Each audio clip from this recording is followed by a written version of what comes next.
UPSC का एक और जो कि प्रश्न लेकर आया हूँ। प्रश्न है कि उभरती हुई वैश्विक व्यवस्था में भारत द्वारा प्राप्त नौ भूमिका के कारण उत्पीड़ित एवं उपेक्षित राष्ट्रों के मुखिया के रूप में दीर्घकाल से संयोजित भारत की पहचान लुप्त हो गई है। विस्तार से समझाइए। 250 शब्दों में लिखना है। व्याख्या में लिखना है कि भारत वसुधैव कुटुंबकम, सर्वजन सुखिनो भवन्तु जैसे विचारों का मूल बिंदु रहा है। भारत तीसरी दुनिया का चैंपियन रहा। स्वतंत्रता के संघर्ष के दौरान भारत सत्ताए एवं हाशिए पर स्थित राष्ट्रों के साथ खड़ा रहा एवं दक्षिण पूर्व एशिया में औपनिवेशीकरण के कार्य की निंदा की। भारत ने सताए हुए एवं हाशिए पर धकेले गए राष्ट्रों की लगातार नेतृत्व की भूमिका का निर्वहन किया। भारत गुटनिरपेक्ष आंदोलन का संस्थापक है, जिसका निर्माण औपनिवेशिक व्यवस्था के गिरावट हौस के समय हुआ। इसने अफ्रीका, एशिया, लैटिन अमेरिका एवं विश्व के अन्य राष्ट्रों के लोगों को स्वतंत्रता प्रदान कराने में सहायता की।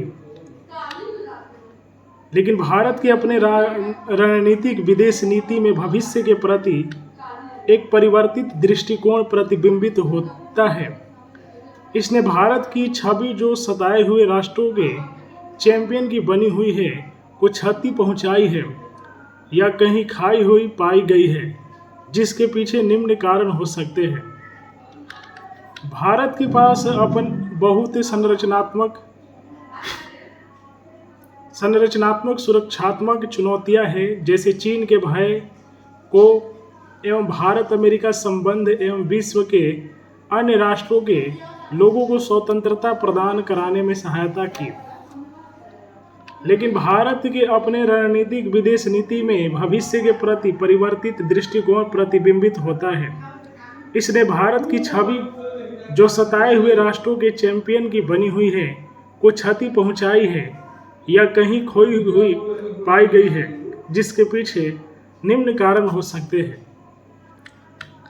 भारत के पास बहुत संरचनात्मक सुरक्षात्मक चुनौतियां हैं, जैसे चीन के भय को एवं भारत अमेरिका संबंध को संभालना। हिंद महासागर की भू राजनीतिक ने भारत पर अरब की खाड़ी से मलक्का जल संधि तक के समुद्री गलियारों की सुरक्षा सुनिश्चित कराने की जिम्मेदारी है। भारत की कोशिश है कि सेवाओं के लिए बड़े बाजार तक पहुंच हो। उदाहरण के लिए विस्तृत आधार पर व्यापार में गतिरोध पर काबू करने का लक्ष्य एवं यूरोपीय देशों के साथ निवेश समझौता। भारत एक वैश्विक नेता के रूप में वैश्विक धरातल पर उपस्थित हुआ एवं अफगानिस्तान में आधारभूत विकास जैसे सलमा बांध, संसद का पुनर्निर्माण, क्रिकेट स्टेडियम आदि में काफ़ी योगदान दिया है। भारत तकनीकी एवं आर्थिक सहयोग कार्यक्रम, जो एक द्विपक्षीय कार्यक्रम है, भारत सरकार के द्वारा प्रस्तावित है, अल्प विकसित देशों, अति पिछड़े राष्ट्रों के आधारभूत विकास एवं क्षमता निर्माण में मदद प्रदान कर रहा है। भारत संयुक्त राष्ट्र सुरक्षा परिषद एवं परमाणु आपूर्तिकर्ता समूह का स्थायी सदस्य बनने की इच्छा रखता है। भारत विश्व शक्ति के रूप में उभर रहा है और इसके पास विकास का एक प्रमुख एजेंडा है। यह भारत की परिवर्तित विदेश नीति को अभिव्यक्त करता है। भारत ने अपना ध्यान आतंकवाद, परमाणु निरस्त्रीकरण, ऊर्जा सुरक्षा, निवेश जैसे मुद्दों पर ध्यान केंद्रित किया है, जो हाशिए पर स्थित देश की प्राथमिकताओं के प्रतिकूल है। भारत पड़ोसी देशों के आंतरिक मामलों में हस्तक्षेप करने के लिए भी जाना जाता है, जिसका प्रमुख उदाहरण नेपाल है। यही कारण है कि भारत नेपाल संबंधों में कुछ टकराव भी उत्पन्न हुआ है। यहाँ पर लोग कहेंगे कि यूपीएससी का प्रश्न पढ़ने का क्या फायदा है।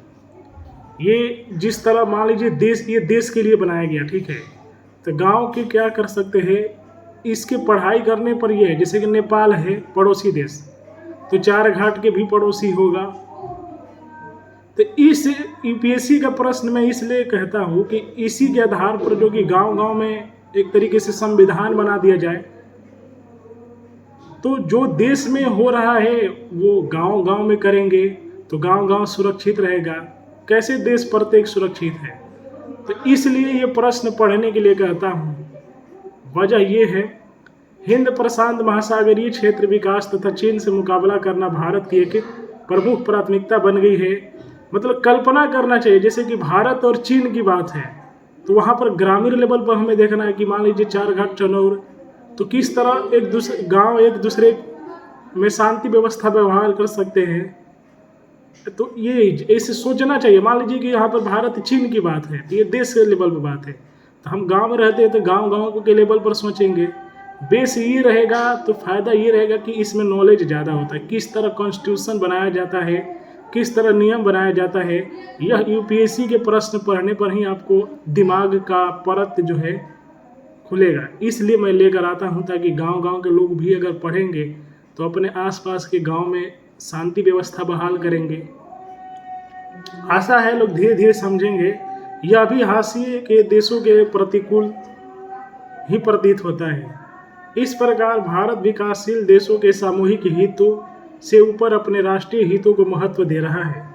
इसके बावजूद भारत नई उभरती विश्व व्यवस्था में सक्रिय भूमिका का निर्वहन कर रहा है, जो यह सुनिश्चित करेगा कि हाशिए पर स्थित राष्ट्र को अपनी आवाज़ है, जिसको वैश्विक निर्णय लेने वाले मंचों पर प्रभावी रूप से उठा सकेगा। तो यदि आप लगातार यूपीएससी के प्रीवियस ईयर प्रश्न देखना, इसे यूपीएससी के रूप में नहीं देखना है। एज ए सिटीजन आपको अगर पढ़ेंगे सुनेंगे तो बहुत फ़ायदा रहेगा। अपने गांव में भी उसी तरह का नियम बना सकते हैं। देश कैसे सुरक्षित रहता है रूल के बदौलत, उसी तरह गांव कैसे सुरक्षित हो सकता है रूल के बदौलत। गांव छोड़े घर भी अगर सुरक्षित करना है तो रूल लगाना पड़ेगा। चलिए मिलते हैं नए वीडियो में, तब तक के लिए हर हर महादेव।